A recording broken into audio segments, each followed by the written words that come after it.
Welcome to public TV news బులెటిన్ల ముందుగా headlines. మంచిర్యాలలో వ్యభిచారం నిర్వహిస్తున్న లాడ్జీల సీజ్.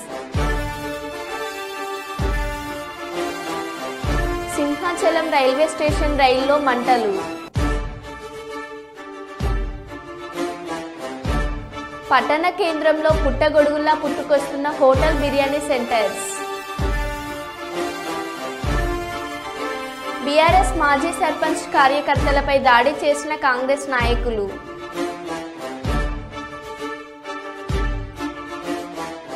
ఇది మంచి ప్రభుత్వం కార్యక్రమంలో ఇంటింటికి వెళ్లి కరపత్రాలు అందజేసిన అనపర్తి ఎమ్మెల్యే నల్లమిల్లి. మంత్రి నిమ్మల రామానాయుడు గారిని కలిసిన పాణ్యం ఎమ్మెల్యే శ్రీమతి గౌరి చరితారెడ్డి.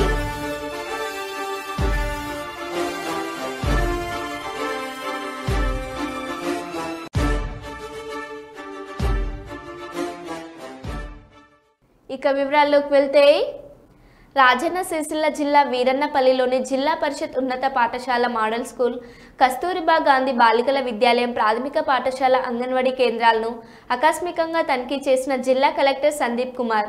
ఈ సందర్భంగా జిల్లా పరిషత్ ఉన్నత పాఠశాలలోని తరగతి గదులు, వంటగది సామాగ్రి, స్కూల్ ఆవరణ పరిశీలించారు. వీరన్నపల్లి జెడ్పీ ఉన్నత పాఠశాలలో ఎస్జీఎఫ్ మండల స్థాయి వాలీబాల్ పోటీలను కలెక్టర్ సందీప్ కుమార్ ప్రారంభించి వారితో సరదాగా కాసేపు వాలీబాల్ ఆడి విద్యార్థుల్లో ఉత్సాహం నింపారు.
తూర్పుగోదావరి జిల్లా బిక్కవోలు మండలం పందలపాక శ్రీ పడాల పెద్ద పుల్లారెడ్డి జిల్లా ప్రజా పరిషత్ ఉన్నత పాఠశాలలో ప్రధాన ఉపాధ్యాయునిగా పనిచేస్తున్న శ్రీ చిర్ల శ్రీనివాసరెడ్డికి సెప్టెంబర్ 5న ఉపాధ్యాయ దినోత్సవం పురస్కరించుకొని రాజమండ్రి నందు అనపర్తి శాసనసభ్యులు నల్లమిల్లి రామకృష్ణారెడ్డి, కలెక్టర్ ప్రశాంతి ఇరువురు చేతుల మీదుగా ఉత్తమ ప్రధాన ఉపాధ్యాయ అవార్డును అందుకున్న శుభ సందర్భంలో పాఠశాల ఉపాధ్యాయులు, అభివృద్ధి కమిటీ, తల్లిదండ్రుల కమిటీ, గ్రామ పెద్దల ఆధ్వర్యంలో అత్యంత వైభవంగా అభినందన సత్కార కార్యక్రమాన్ని నిర్వహించారు. ఈ కార్యక్రమంలో పందలపాక వైస్ ప్రెసిడెంట్ పడాల వెంకట్రామారెడ్డి, చిన్నబుజ్జి పాఠశాల ఎంసీ చైర్మన్ పంపన వీర సత్యనారాయణ, గొలుగురి తాతారెడ్డి, యూటీఎఫ్టీయు జిల్లా నాయకులు, బిక్కవోలు మండలం స్కూల్ కాంప్లెక్స్ ప్రధాన ఉపాధ్యాయులు శ్రీనివాసరెడ్డి, మిత్ర బృందం, బంధువులు, అభిమానులు, పాఠశాల ఉపాధ్యాయులు, విద్యార్థులు పాల్గొన్నారు.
ట్రాన్స్ఫర్స్ జరుగుతున్నటువంటి సమయంలో ఈ పాఠశాలలో గతం నుంచి పనిచేస్తున్నటువంటి ఒక 5 ఉపాధ్యాయులు మాత్రమే ట్రాన్స్ఫర్ అవ్వలేదు. మిగిలిన మంచిర్యాల జిల్లాలోని మంచిర్యాల నియోజకవర్గ ఎమ్మెల్యే కొకిరాల ప్రేమ్సాగర్ రావు 64వ జన్మదిన వేడుకలను లక్షట్పేట్ ఎస్టీ హాస్టల్లో ఘనంగా నిర్వహించిన ఎమ్మెల్యే అభిమానులు నాయకులు. ఈ కార్యక్రమంలో స్థానిక మున్సిపల్ ఫ్లోర్ లీడర్ చెల్ల నాగభూషణం, కోఆప్షన్ సభ్యులు షాహిద్ అలీ, మొదటి వార్డ్స్ కౌన్సిలర్ సురేష్ నాయక్, పడాల గౌతమ్, దొంత నర్సన్న, చిన్న రమేష్, పెట్టం శ్రీనివాస్ తదితరులు పాల్గొన్నారు.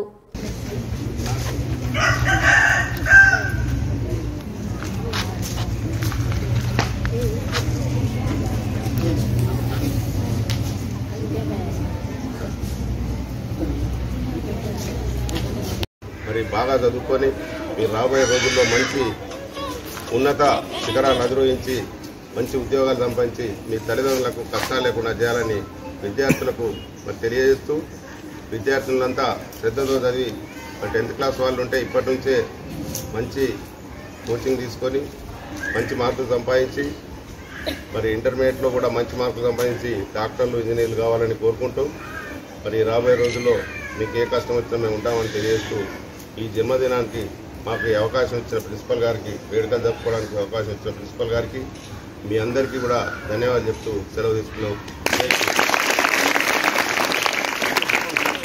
జన్మదినం సందర్భంగా అందించారు. వారందరికీ ఈ కార్యక్రమంలో నిమగ్నమైన ప్రతి ఒక్క వ్యక్తికి పాఠశాల సిబ్బంది తరఫున, పాఠశాల తరఫున ప్రత్యేక ధన్యవాదాలు చెప్తున్నాం.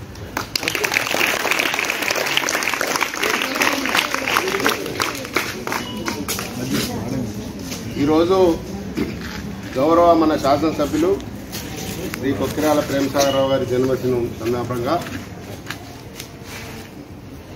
ఈ ఎస్టీ హాస్టల్ బాలికల హాస్టల్లో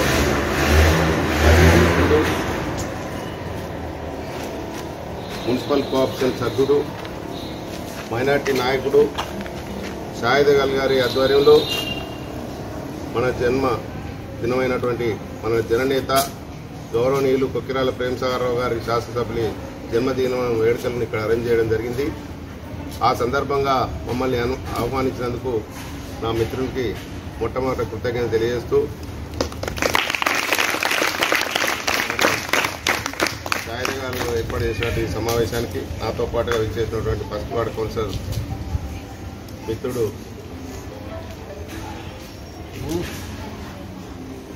సురేష్ నాయక్ గారు, అదేవిధంగా కాంగ్రెస్ పార్టీ నాయకులు చిన్న రమేష్ గారు, పెట్టం శ్రీని గారు, గౌతమ్ గారు, మరి దొంత నర్సయ్య గారు, శివ గారు, మైనార్టీ నాయకులు రమేష్ గారు, మార్కెట్ డైరెక్టర్ అబ్బు గారు, అందరికీ పేరు పేరు నా యొక్క నమస్కారం తెలియజేస్తూ, మరి కాలేజీ ప్రిన్సిపల్ గారు, విద్యార్థులు అందరికీ విద్యార్థులకు నా ఆశీస్సులు, మరి విద్యార్థులతో పాటుగా ఉన్నటువంటి మీ ఊర్లందరికీ నా యొక్క నమస్కారాలు తెలియజేస్తూ, ఈ సమావేశాన్ని ఏర్పాటు చేసినందుకు చాలా సంతోషం. మన అభివృద్ధి అంటే ఏందో ఈ నియోజకవర్గానికి తెలియకుండా 20 సంవత్సరాలు వెనక్కిపోయింది. మరి అటువంటి నియోజకవర్గానికి మరి కొత్తగా మొన్న జరిగిన ఎన్నికల్లో గౌరవ ప్రేమ్సాగర్ రావు గారిని 65,000 మెజార్టీతో మన నియోజకవర్గ ప్రజలు ఎన్నుకోవడం జరిగింది. దానిలో భాగంగా మరి ఈరోజు అభివృద్ధి దశ ఏ విధంగా జరుగుతుందంటే చాలా గణనీయంగా జరుగుతుంది. మొన్నటికి మొన్న పక్క స్కూల్ కాలిపోతే దానికి కూడా 6 కోట్ల రూపాయలు వెచ్చించి మరి ఆ పాఠశాలను కట్టిస్తున్నారు. త్వరలోనే మన మున్సిపాలిటీకి కూడా చాలా నిధులు ఇచ్చి మరి ఈ గ్రామాన్ని కూడా అభివృద్ధి చేసే దశలో మన ప్రేమ్సాగర్ రావు గారు ఉన్నారు. వారి జన్మదినాన్ని మరి ఇక్కడ ఈరోజు జరుపుకుంటున్నాం. వారికి భగవంతుడు ఇంకా ఇంకా ఎన్నో జన్మదినాలు జరుపుకునే విధంగా మరి ఆ భగవంతుడు ఆశీర్వదించాలని, మీ అందరికీ కూడా వారితో పని చేయించుకునే విధంగా మాకు కూడా భగవంతుడు సహకరించాలని. భద్రాద్రి కొత్తగూడెం జిల్లా ఆళ్లపల్లి మండలం మార్కోడు గ్రామ పంచాయతీ పరిధిలోని అడవి రామవరం గ్రామం గ్రామానికి చెందిన మడకం ఉంగయ్య అనారోగ్యంతో ఉండడంతో భార్య బైక్పై ఆళ్లపల్లి తీసుకొని వచ్చినది. అక్కడి నుండి కొత్తగూడెం వైద్యశాలకు అంబులెన్స్ ద్వారా తీసుకెళ్లారు. అక్కడ పరీక్షించిన వైద్యుల పరిస్థితి విషమంగా ఉంది. వరంగల్ ఎంజీఎం హాస్పిటల్కి రిఫర్ చేశారు. ఛత్తీస్గఢ్ నుండి వలస వచ్చి అడవి రామవరంలో జీవిస్తున్న కుటుంబానికి తెలుగు మాట్లాడడం రాకపోవడం, వరంగల్ పరిసరాలు తెలియకపోవడంతో ఉంగయ్య భార్య దిక్కుతోచని స్థితిలో ఉండి ఏడుస్తుండడంతో స్థానిక వ్యక్తి గమనించి విషయం తెలుసుకున్నాడు. వరంగల్ వెళ్ళను, ఇంటికి తీసుకెళ్తాను అనడంతో ఆ వ్యక్తి ఆటో మాట్లాడి అడవి రామవరం తీసుకెళ్తున్నారు. మార్గ మధ్యంలోనే అటవీ ప్రాంతంలో ఉంగయ్య మృతి చెందాడు. ఆటో వ్యక్తి అడవి రామవరం తీసుకెళ్లనని మార్కోడు గ్రామంలో దించి వెళ్లాడు. దిక్కుతోచని స్థితిలో మార్కోడు గ్రామంలోని గ్రామ పంచాయతీ ముందు సిమెంట్ గద్దెపై పెట్టుకొని ఏడుస్తుండడంతో స్థానికులు గమనించి పోలీసులకు సమాచారం అందించారు. స్పందించిన స్థానిక ఎస్ఐ గ్రామ పంచాయతీ ట్రాక్టర్ల ద్వారా అడవి రామవరం చేర్చారు.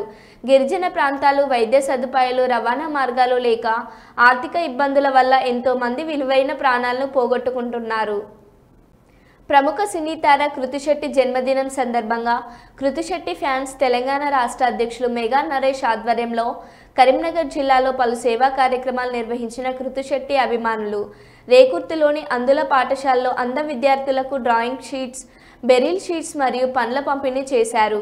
అనంతరం డాక్టర్ స్ట్రీట్లోని ఆయుష్ బ్లడ్ బ్యాంక్లో సుమారు 20 మందితో రక్తదాన శిబిరం ఏర్పాటు చేశారు.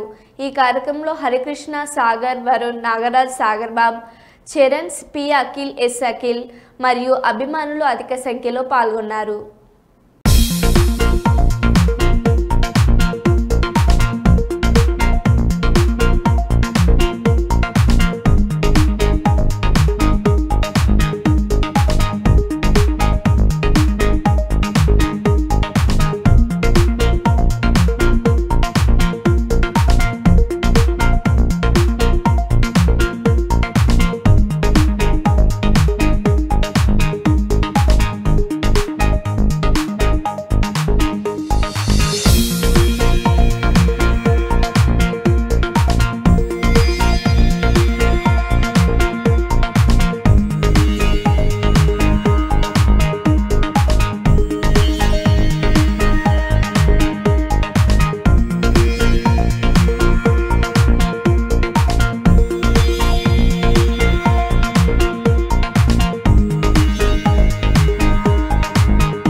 పిల్లలు రామచంద్రరావు బర్త్డే గురించి వాళ్ళ గురువు బర్త్డే అని పిల్లలంతా వాళ్ళ శిష్యులు వచ్చి మీకు బర్త్డే చేసి పండ్లు భయపడదు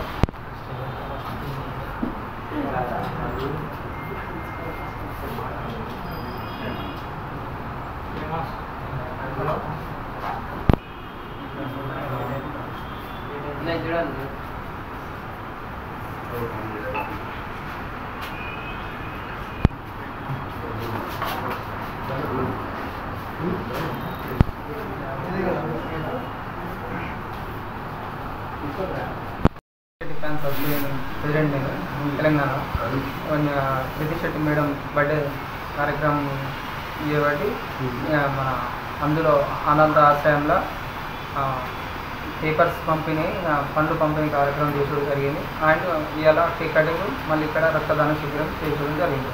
ఇటువంటి మా మేడంకు మంచి మంచి అవకాశాలు రావాలని, మంచి సినిమాలు తీయాలని, ఆరోగ్యాలతో సంతోషంతో ఉండాలని ఆశిస్తున్నాను.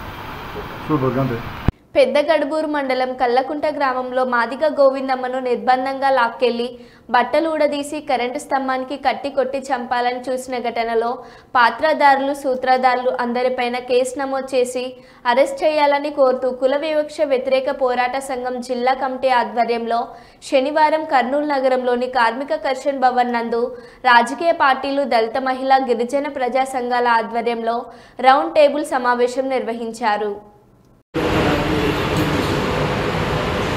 ఈ సందర్భంలో పరిపూర్తిగా వాళ్ళ కుటుంబానికి న్యాయం జరగాలి. మనం ఎక్కడి వరకైనా కోసం వివిధ ఒకే రూపంలో సాధించాలి. వివిధ రూపాల్లో ప్రయత్నం చేయడం అవసరమైతే మరొక సమావేశం నిర్వహించిన ఎందుకంటే నిన్న దేవత కుమార్ ఎవరైతే భారతదేశంలో ప్రతిష్టాన నాయకుడు వెళ్ళారు, నా పేరు కూడా ప్రత్యేకంగా చేస్తున్నారు. ఇలా ముందుగా నేను తెలియజేసిందంటే అది సొంత మార్గం మీకు సిద్ధపడుతున్నారు. ఎప్పుడు మామూలు కుటుంబం నుంచి వరకు ఆకాశంగా జరిగిన అంతకుముందు కూడా జరిగింది అనేది హత్య కాదు, ఆత్మహత్య. ఆహారంగా డబ్బులు చేసి అర్థం చేశారని ఆత్మహత్య ఇది మొదటిసారి. రెండవది అక్కడ క్లియర్ మనకు అర్థమైందంటే ఆధిపత్యం కంటే ఆర్థిక ఆధిపత్యం చాలా క్లియర్. ఎవరైతే దాడికి పురుగొల్పారో గతంలో వర్తించే పరిస్థితికి ఎటువంటి పార్టీలు చాలా తేడా. ఇప్పుడు వాళ్ళు ఆర్థికంగా సమయం ఆర్థికంగా ఎప్పుడైతే వాళ్ళు కాస్త జనరల్గా వాళ్ళని మా ఊళ్ళో ఉండే ప్రధాన కులాలు ఒకటి మైనార్టీస్ ఎక్కువ సంఖ్యలో వాళ్ళు ఆ తర్వాతనే మీకు రావాలి. జనరల్గా ఈ అంటరానికన్నీ కూడా గతంలో లేదు ఇటువంటి సందర్భం. దీంట్లో దాదాపు ఒక సంవత్సరం నుంచి ఎవరైతే ఈ ఆర్థిక ఆధిపత్యంగా వాళ్ళు ఉన్నారు, బీసీ కులాల్లో ఉంటుంది వాళ్ళు, బీసీ కులాన్ని నిర్మించారు.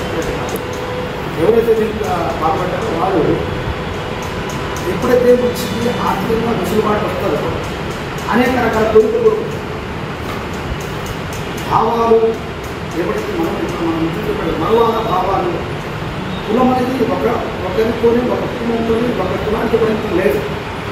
అన్ని కులాల్లో కూడా కులాధిపత్యం అనేది చాలా పెరుగుతూ ఉంది. అట్లాంటి భావన చైతన్యం పెరిగితే చదువు పెరిగితే తగ్గుతుందంటున్నాం. చైతన్యం పెరిగే చదువు పెరిగితే ఈ భావన పెరుగుతుంది. ఆ బ్యాక్గ్రౌండ్లో ఈ సంఘటన జరిగింది. నేను డబ్బున్నవాడు, తర్వాత నాది, నా పెద్దను కొనసాగించాలి, నా అనుభూతి ఉండాలి. వాళ్ళందరూ కూడా మా ఊళ్ళో 2 రకాలు, ఒకటి కొండపైన, కొండకి చేశారు. ఇప్పుడు ఎవరైతే ఈ దాడి చేసిన కుటుంబాలన్నీ గతంలో మా ఇంట్లో ఉండేది వాళ్ళ యొక్క భౌతిక పరిస్థితి కానీ ఆర్థిక పరిస్థితి కానీ అంత ధైర్యస్తులు కాదు, అంత ధైర్యస్తులు కాదు. దీనికి బ్యాక్గ్రౌండ్ ఎవరైతే నేను ఆ ఫోటోలను సంపాదించాను, ఎవరైతే పోయేవాళ్ళు నిన్న మంత్రాలయం వెళ్ళారు. ఆ తర్వాత ఇప్పుడు వాళ్ళందరూ ఊళ్ళో లేకుండా బయట తిరుగుతున్నారు. మాకు సపోర్ట్ ఇవ్వండి, నాకు మాకు రక్షణ ఇవ్వండి, మా పైన మా పేరుతో ఎక్కించే చేస్తూ ఉన్నారు అని చెప్పేసి ఆ రకం వాళ్ళ ప్రయత్నాలు వాళ్ళు ఉన్నారు. అధికార పార్టీ నాయకుల దగ్గరికి వెళ్ళారు. అధికార పార్టీ నాయకుల దగ్గరికి వాళ్ళ యొక్క మనం పోతామా లేకపోతే వాళ్ళ ద్వారా ఏదైనా కేసు నిలబడి ప్రయత్నించేటప్పుడు నేననే మొత్తం వాళ్ళు ఎవరు ఆ బీసీ కులానికి సంబంధించిన లోపల కాదు, ప్రయత్నించుకున్న వాళ్ళు వాళ్ళ ఆందోళన కూడా సంపాదించారు. వాళ్ళతో కూడా మాట్లాడడానికి చెప్పాను. ఎందుకు పోయారు, ఏంటి కారణం, ఈసీఆర్ పేరుతో వెళ్ళామా లేకపోతే సంఘటన తను వ్యతిరేకించడం, ఇది మనం ఎడ్యుకేట్ చేయడం. అంటే మ్యాక్సిమం వాళ్ళ సపోర్ట్ ఉన్నట్టు వాళ్ళందరినీ కూడా ఈ పోరాటానికి అండగా నిలిచే ప్రయత్నం తీసుకునేలాగా మనం ఏర్పాటు చేస్తూ వాళ్ళందరూ. చంద్రబాబు రాజకీయం కోసం ఎంతకన్నా దిగజారుతారని, ఆ దిగజారుడుతనం ఈరోజు కలియుగ దైవం శ్రీ వెంకటేశ్వర స్వామి వారి ప్రసాదాన్ని కూడా వదలలేదని వైఎస్ఆర్ సేవాదళ్ రాష్ట్ర ప్రధాన కార్యదర్శి పార్టీ సీనియర్ నాయకులు ఉమ్మి రఘురామ్ అన్నారు. చంద్రబాబు ముఖ్యమంత్రిగా ఎన్డీఏ కూటమి ప్రభుత్వం 100 రోజుల పరిపాలనలో ఘోర వైఫల్యం చెందిందని, సూపర్ 6 అట్టెక్కించడం, విశాఖ ఉక్కు ప్రైవేటీకరణకు వ్యతిరేక ఉద్యమం జరగడం, విజయవాడ వరదల నివారణ పునరావాస కల్పనలో ప్రభుత్వ వైఫల్యం గొప్పగా చెప్పుకునే అమరావతి మునగడం, ప్రపంచ బ్యాంకు అమరావతి రాజధాని నిర్మాణానికి సానుకూలంగా లేకపోవడం, అధికారంలోకి వచ్చిన 100 రోజులలోనే 40,000 కోట్ల అప్పు, విద్యార్థులు మహిళల పట్ల జరుగుతున్న ఆకృత్యాలు తదితర విషయాల నుండి ప్రజల దృష్టి మార్చడానికి చంద్రబాబు సృష్టించిన అబద్ధమే తిరుపతి లడ్డులో జంతు సంబంధిత నెయ్యి కల్పారనే వివాదమని, ఇది కేవలం ప్రజల దృష్టి మార్చడానికే కానీ వాస్తవం కాదన్నారు. ప్రజలు అన్ని విషయాలు తెలుసుకొని మరి సరైనటువంటి సమయంలో ఖచ్చితంగా బుద్ధి చెప్పేటటువంటి పరిస్థితి ఉంటుంది. అందులో ఏ విధమైనటువంటి అనుమానం కూడా లేదు. మరి ఈ విషయంలో మరి రాష్ట్ర ప్రభుత్వం ఏ రకమైనటువంటి చర్యలు తీసుకుంటుందో, నిజంగా తప్పు చేసినటువంటి వ్యక్తులను ఏ రకంగా శిక్షించేటటువంటి ప్రయత్నం చేస్తుందో, మరి టీటీడీ దేవస్థానంలో ఉన్న ఈవో గారు ఏ రకంగా మరి తప్పు జరిగినటువంటి వాళ్ళ మీద చర్యలు తీసుకుంటున్నారో, ఈ తప్పు జరగడానికి కారణమైనటువంటి అధికారులు ఎవరైతే ఉన్నారో నిజంగా జరుగుంటే మరి వాళ్ళు ఏం చేశారు, రిజెక్ట్ చేయాల్సినటువంటి అవసరం ఉంది. మన యొక్క ప్రమాణాలకు అనుగుణంగా లేకపోతే ఎప్పటికప్పుడు చెక్ చేసుకుని రిజెక్ట్ చేసేటటువంటి పరిస్థితి ఉంది. మరి ఆ విధంగా ఎందుకు చేయలేదు, ఏ కారణాలతో చేయలేదు, రిపోర్టులను ఎందుకు తారుమారు చేసేటటువంటి ప్రయత్నం చేస్తున్నారు, రోజుకొక రిపోర్ట్ని చూపించేటటువంటి ప్రయత్నం ఎందుకు చేస్తూ ఉన్నారు, వీటన్నిటి మీద సమగ్రమైనటువంటి విచారణ జరగాలి. సుప్రీంకోర్టు న్యాయమూర్తితో కానీ, హైకోర్టు సిట్టింగ్ జడ్జితో కానీ దీని మీద విచారణ చేసి నివేదికల్ని మరి తీసుకొని నిజంగా తప్పు జరిగితే తప్పు చేసినటువంటి వాళ్ళ మీద, తప్పు జరగకపోతే ఈ విధమైనటువంటి తప్పుడు ప్రచారాలు చేస్తున్న వాళ్ళ మీద ఖచ్చితంగా కఠినమైనటువంటి చర్యలు తీసుకోవాలని చెప్పి నేను డిమాండ్ చేస్తా ఉన్నాను. మీరు రాష్ట్ర ప్రభుత్వం ప్రజలకు ఇచ్చినటువంటి హామీలు నెరవేర్చండి తప్పించి, ఒక మంత్రి గారు అంటారు, ఒక వ్యవసాయ శాఖ మంత్రి గారు అంటారు, ఈ రోజు ఉన్నటువంటి ప్రభుత్వం వెంటిలేటర్ మీద ఉంది, కేంద్ర ప్రభుత్వం ఆక్సిజన్ ఇస్తూ ఉంటే నడుస్తుంది అనేటువంటి మాటలు మాట్లాడుతూ ఉన్నారు. ఇవన్నీ కేవలం పేద ప్రజలని మోసం చేయడానికి, పేద ప్రజలకు ఇస్తానన్నటువంటి హామీలను నెరవేర్చకుండా ఉండడం కోసం మాట్లాడేటువంటి మాటలే తప్పించి, వాళ్ళ పబ్బం గడుపుకొని వాళ్ళు సంపాదించుకొని మరి గతంలో మాదిరిగానే ప్రభుత్వ సొమ్ము పేదలకి కాకుండా పెత్తందారులు తినేసేటటువంటి కార్యక్రమంగా ఈరోజు జరుగుతున్నటువంటి మాటలు మాట్లాడుతూ ఉన్నారు. ఇది చాలా దురదృష్టకరమైన విషయం. మీకు ప్రజల పట్ల చిత్తశుద్ధి ఉంటే మీరు ఇచ్చినటువంటి మేనిఫెస్టోని ఆ రోజు టీవీల్లో ప్రసారం చేసినటువంటి ఎన్నో రకాలైనటువంటి విషయాలు, రకరకాలైనటువంటి అడ్వర్టైజ్మెంట్ల ద్వారా మీరు చేసినటువంటి ఏదైతే ఉన్నాయో వాటన్నిటిని ఈరోజు మీరు మీ అధికారిక వెబ్సైట్లోంచి, యూట్యూబ్లోంచి కూడా తీసేస్తున్నటువంటి పరిస్థితి. ఇది ఎంత సిగ్గుచేటు అంటే అంత సిగ్గుచేటు. గతంలో కూడా ఇదే మాదిరిగా ఎన్నో అమలు కానిటువంటి హామీలు ఇచ్చి మీ వెబ్సైట్లోంచి కూడా వాటిని తీసేశారు. ఈరోజు కూడా అదే జరుగుతూ ఉంది. ఈరోజు పేద ప్రజలందరూ బాధపడుతూ ఉన్నటువంటి పరిస్థితి. అధికారంలోకి వచ్చిన తర్వాత ఒక్క పెన్షన్లు తప్పించి మరి ఏ విధమైనటువంటి లబ్ధి ఎవరికి కూడా చేకూరినటువంటి పరిస్థితి లేదు. ఎప్పుడు మరి మీరు అధికారంలోకి వచ్చినా సరే పేద ప్రజలను మోసం చేయడమే మీ ఎజెండాగా ముందుకెళ్తున్నటువంటి ఈ ప్రభుత్వానికి మరి ఈరోజు పవన్ కళ్యాణ్ గారు తోడయ్యారు. ఈరోజు ప్రభుత్వ ఏర్పాటులో కీలక పాత్ర పోషించినటువంటి జనసేన పార్టీ మరి ఏ విషయంలో కూడా తగిన విధంగా స్పందిస్తున్నటువంటి పరిస్థితి లేదు. కేవలం అధినాయకుడు ఎంతసేపు చంద్రబాబు నాయుడు గారు అభిమానిగా మాట్లాడమే తప్పించి, చంద్రబాబు గారు చేస్తున్నటువంటి ప్రతి విషయాన్ని సమర్థించేటటువంటి విధంగానే ఉన్నారు తప్పించి పేదల పక్షాన ఆయన మాట్లాడుతున్నటువంటిది కూడా ఎక్కడ కనిపిస్తున్నటువంటి పరిస్థితి లేదు. మరి ఈ విధానం కనుక ఇలాగే కొనసాగితే భవిష్యత్తులో ఖచ్చితంగా ప్రజలు బుద్ధి చెప్తారు. ఈ విషయాలన్నింటినీ కూడా ప్రతి ఒక్కరు కూడా గమనిస్తున్నటువంటి పరిస్థితి ఉంది. కాబట్టి మేము ఈ చంద్రబాబు నాయుడు గారు చేస్తున్నటువంటి ఆరోపణలు తీవ్రంగా ఖండిస్తూ మరి నిజంగా నిజాలను బయటికి తీయాలి, సమగ్రమైనటువంటి విచారణ చేయాలి, తప్పు చేసిన వాళ్ళని శిక్షించాలి, లేదు తప్పు జరగకుండానే తప్పుడు ప్రచారాలు చేస్తున్నటువంటి వాళ్ళని కూడా కఠినంగా శిక్షించాలని కోరుతూ, మీరు రాజకీయంగా చేయండి, ఏ రకంగా ప్రభుత్వాలు చేస్తున్నటువంటి మంచిని చెప్పుకోవడంతో పాటు ప్రతిపక్షాలు ఏదైనా తప్పులు చేస్తూ ఉంటే వాటిని ఎత్తి చూపే విధంగా ఉండాలి తప్పించి కేవలం ప్రతిపక్ష నాయకుడి మీద ప్రతిపక్షాల మీద బురద జల్లే విధంగా రాజకీయాలు చేస్తే మాత్రం ప్రజలు క్షమించరని మరొకసారి హెచ్చరిక చేస్తూ మరి ఈ కార్యక్రమంలో ఈ ప్రెస్ మీట్లో పాల్గొన్నటువంటి ప్రతి ఒక్కరికి పేరు పేరున ధన్యవాదాలు తెలియజేస్తూ మీ అందరి దగ్గర సెలవు తీసుకుంటా ఉన్నాను. షాద్నగర్ నియోజకవర్గం ఫరాక్ నగర్ మండలం వెంకన్నగూడ గ్రామంలో కాంగ్రెస్ ఎమ్మెల్యే వీర్లపల్లి శంకర్ పర్యటన సందర్భంగా బీఆర్ఎస్ పార్టీ దిమ్మెను ఆనుకొని కాంగ్రెస్ పార్టీ దిమ్మెను కడుతున్న కాంగ్రెస్ నాయకులు, బీఆర్ఎస్ నాయకులను కాంగ్రెస్ నాయకులు కొడుతున్న పోలీసులు అడ్డుకోకుండా చూస్తున్నారని, కాంగ్రెస్ నాయకులపై కేసు పెట్టిన ఎఫ్ఐఆర్ నమోదు చేయలేదని ఆవేదన వ్యక్తం చేసిన బీఆర్ఎస్ నాయకులు.